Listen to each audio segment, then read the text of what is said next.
So who had it right? That's right. Who had it right? Black power. Black power. That's what I'm talking about. So we always knew that we had a problem with white folks. Even going back through ancient time. And here is a pictorial explanation of even going back in ancient time, our fight against interlopers who were trying to gain siege of ancient Kemet for thousands upon thousands of years. Now, keep in mind, it took thousands of years for Egypt to be conquered, called Kemet. Named Kemet, but called Egypt today.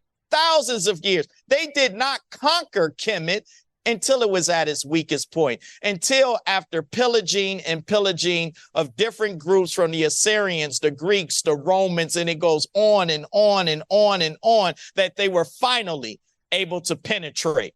And also to take advantage of our inability to evolve and innovate as well, as these major infiltrators came into our communities. But Osmos, if you think about our great Pharaoh, he expelled what we call the Hyksos today, which you see in this replication today.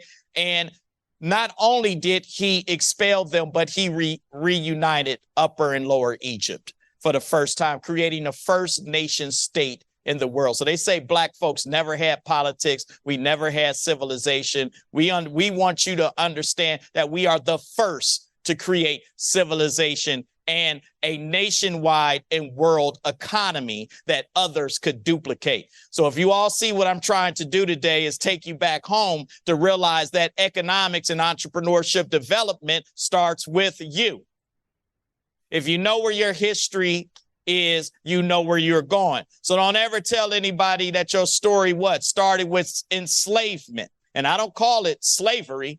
We were enslaved, period. Besides those that were already here before Columbus even touched this particular land. And so we going back to it because we got the knowledge now and it's irrefutable. And we got the data, the facts, and the history and the truth. And so now that we have that armed, black folks economically and entrepreneurially are going to achieve heights that you could never, ever dream. Now, this is our age. So who had it right?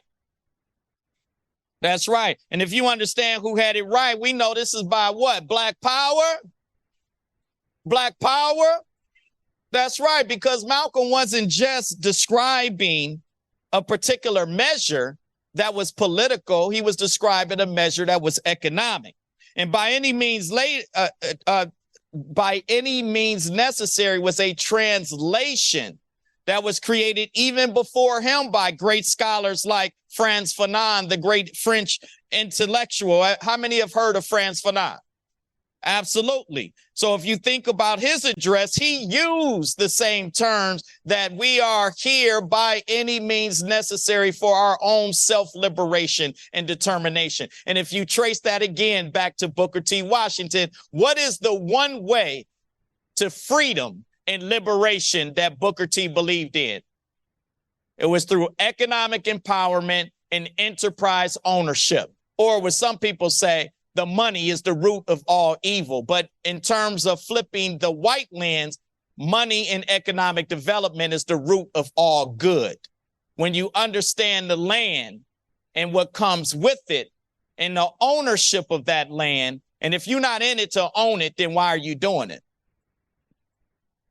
If you're not in it to own it, then why are you doing it?